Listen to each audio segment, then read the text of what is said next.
Congress is set to vote this week on a bipartisan agreement to suspend the debt ceiling and avert a potential government default. World's largest economy, the United States of America, is running out of cash, and if they don't do anything about it before the 1st of June, the superpower could default. A potentially catastrophic default which can have a massive economic spillover all around the world. There will be no default. It is time for Congress to act now.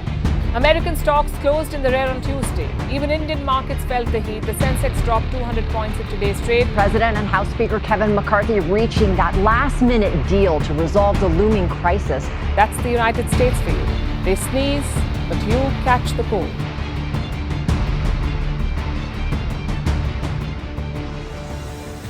Hi everybody! On 1st of June 2023, the United States of America was expected to default on its debt. And after a long debate of whether they will or they'll not, finally, the United States has now suspended its debt ceiling and prevented a default. And while most people might think that the US default problem is over, what we fail to see is that this is a very big indicator of the US dollar weakening and the fact that the US economy is not far away from breaking down. In fact, if you look at their debt to GDP ratio, while 77% is considered to be the limit of safety for debt to GDP ratio, India stands at 83%, UK stands at 99%, whereas the US stands at 134%.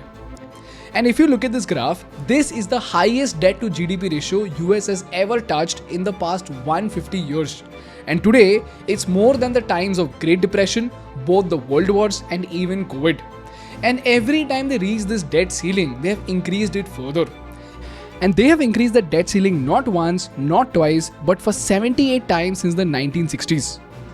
So even though the US got away again, with the Russian aggression, Chinese power and India's fast-growing influence, one day the United States will default.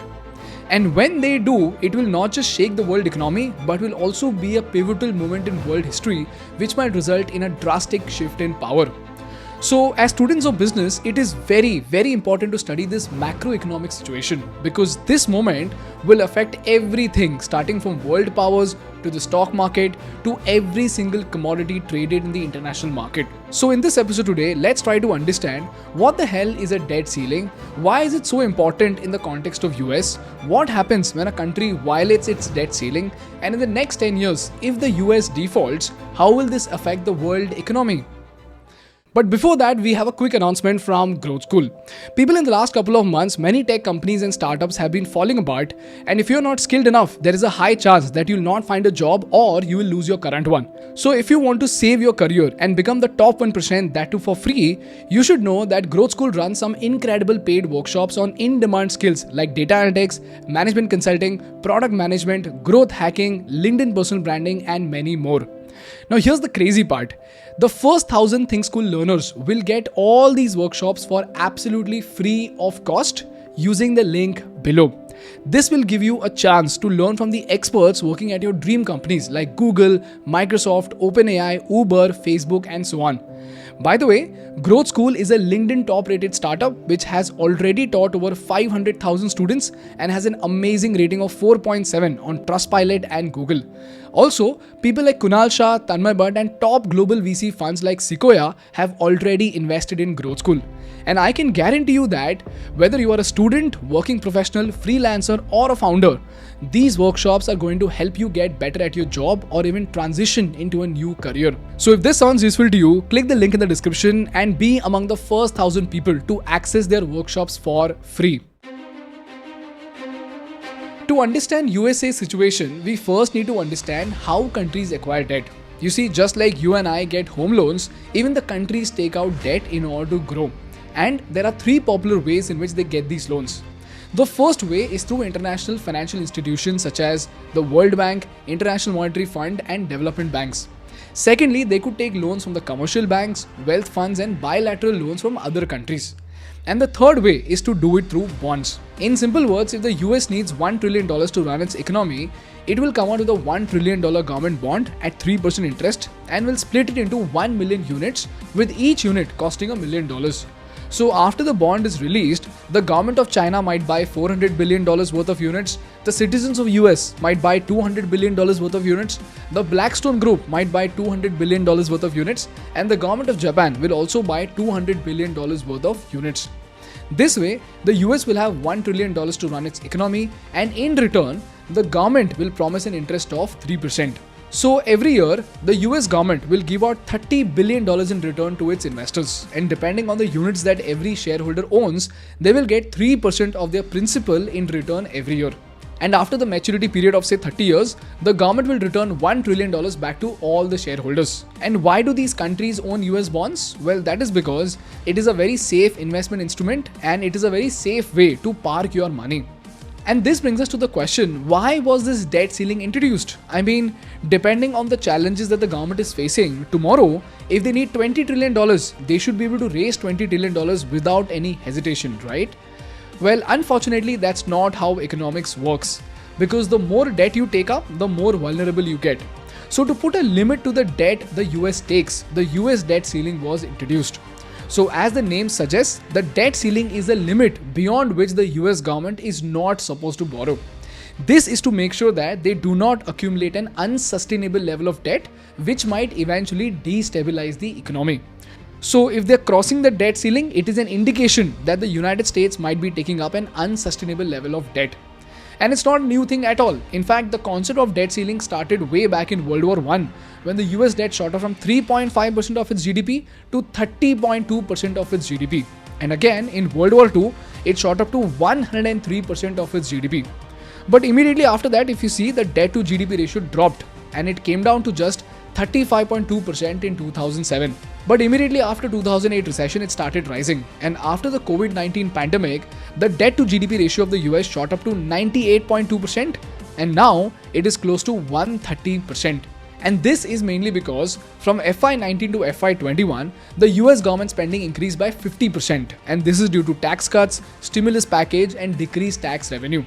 And we all saw how it panned out, right? California residents will see a gas tax rebate check in their bank accounts as soon as Friday. These tax rebates aren't just happening in California, but nationwide. Almost 2/3 of states have enacted some sort of tax relief measure. The White House is pitching a new $850 billion stimulus package. Americans need cash now, and the president wants to get cash now. And I mean now, in the next 2 weeks. Lawmakers have struck their own deal for a massive economic stimulus package. $2 trillion in relief, though, is the package that they came up with. In recent years, the overall pot of cash in the Fed's control has grown sharply. Expecting trillions more in stimulus from both the central bank and Congress. The infusion of cash into the financial system has renewed concerns that inflation could surge. This is the reason why today its public debt has shot up to $31.4 trillion, which is 134% of its GDP.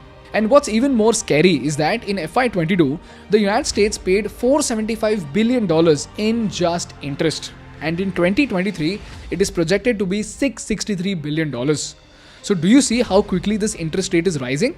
For reference, $663 billion is more than the GDP of Sweden, Norway, and Israel. And now, because they've taken up too much debt, there is a chance that US might default on its debt, not now, but in the next 10 to 20 years. So the question is, what will happen if US defaults? And every time they get closer to this debt ceiling, why is everybody so worried? Next week, the American government could default. The White House and House Republicans have just a matter of days to avert a catastrophic debt ceiling default. The U.S. government reached its $31.4 trillion debt limit. We are at our highest percent ever of in debt. Worst case scenario is that the U.S. government defaults on debt interest payments. America is literally on the brink of an economic catastrophe, a government default. If they fail to do it, we will have an economic and financial catastrophe that will be of our own making. Well, the best way to know the consequences of default would be to look at what happened the last time US neared default in 2011. And the most critical thing that happened in 2011 was that their credit rating dropped. What's the risk if we hit the ceiling? It would shake the basic foundation of the entire global financial system. Even if Congress does reach an agreement on a budget plan, it may be too late to avoid lowering the rating on some American securities. Economists now see the threat of a downgrade as high and rising. The balance sheet, the income statement, whatever financial metric you want to look at for the United States of America is not improved by this deal. That's what you're saying. Exactly. The S&P said that in addition to the downgrade, it is issuing a negative outlook, meaning that there was a chance it would lower the rating further within the next 2 years. Now, if you remember, bonds are rated as AAA, AA+, and so on and so forth based on the risk that they carry. So the United States of America has had a very high credit rating, and until 2011, it was considered to be a super safe investment with a AAA credit rating. But after 2011, it dropped to AA. Now, most people will be like, yeah bro, so what? It is the United States of America, right? So AA, AAA doesn't matter, isn't it? Well, fortunately, that's not how economics works. In simple words, if a bond of $1 trillion has a AAA rating and is giving out an interest of 1%, if it gets downgraded to a AA rating, it means that the bond has become more riskier than the AAA rating. So the investors would expect it to give out higher return on investment of around 1.45 to even 1.5%. So for the same $1 trillion, while the US had to pay $10 billion a year as interest to investors in a AAA bond with 1% interest, for the same bond, if the interest is increased to 1.45% in the AA rating, they will have to pay $14.5 billion. So if you see, the cost of borrowing the same $1 trillion has increased because of the downgraded credit rating.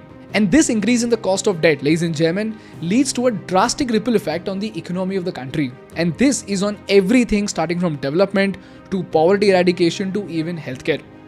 So as usual, let's try to understand this using a story. Let's say there are two hypothetical countries, country A and country B. Initially, country A had a credit rating of AA, allowing it to borrow at an interest rate of 3%. With this rating, the government issued $15 billion in bonds for various initiatives. And due to strong economic growth and effective policies, country A's credit rating improved from AA to AAA.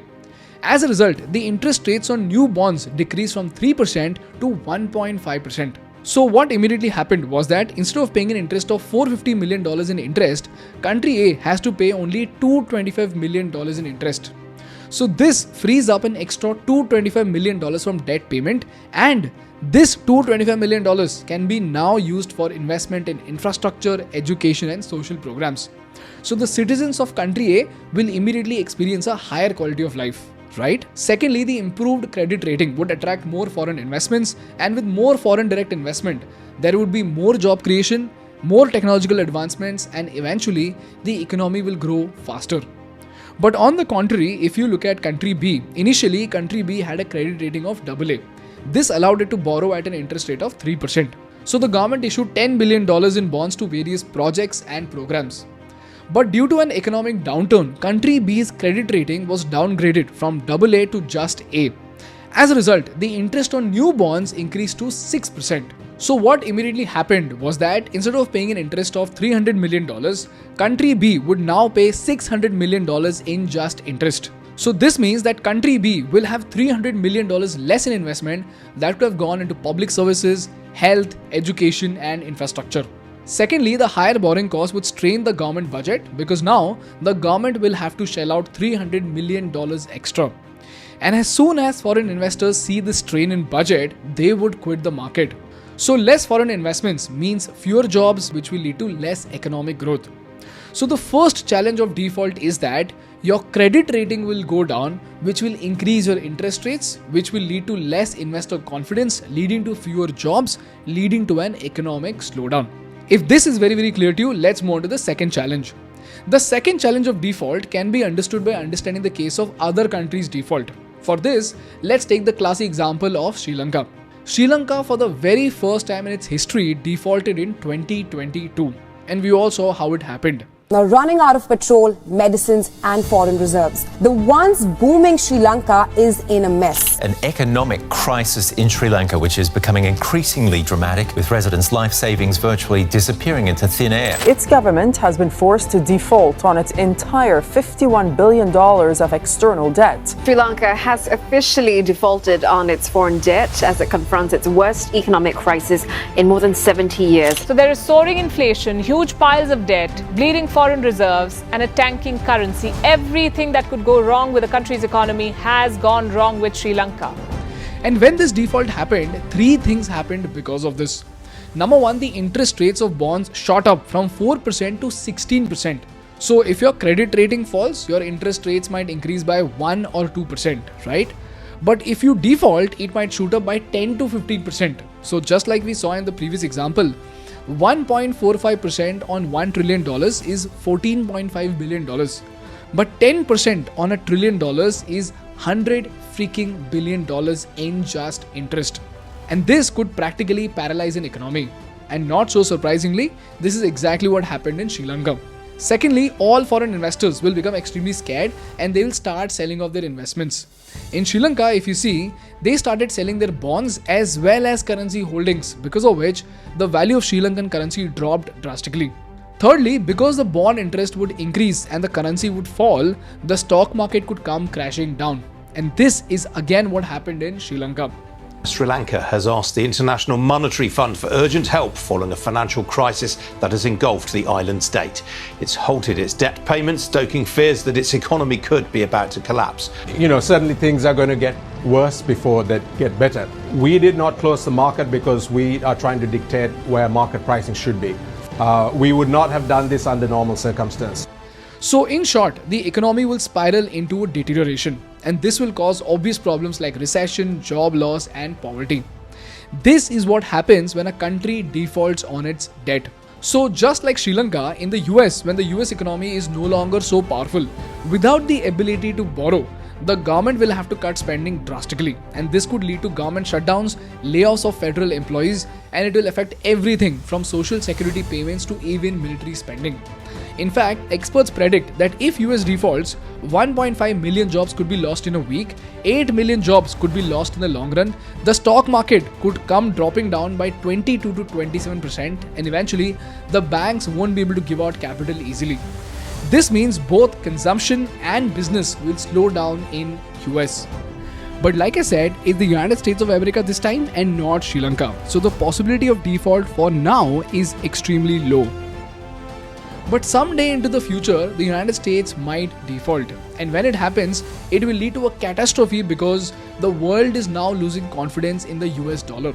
And as we know already, the wave of de-dollarization has already started. Countries across the world are ditching the US dollar. For decades, the US dollar has been king on the global stage. But a growing number of mostly emerging market countries are pushing for a change, saying they want to de-dollarize their economies. De-dollarization, that is the question about whether the US as reserve currency is at least losing market share. Russia, India, China, South Africa are all ramping up their efforts to use local currencies for international trade and reducing the dependence on the US dollar. Some experts worry that the dollar's dominance may be under threat.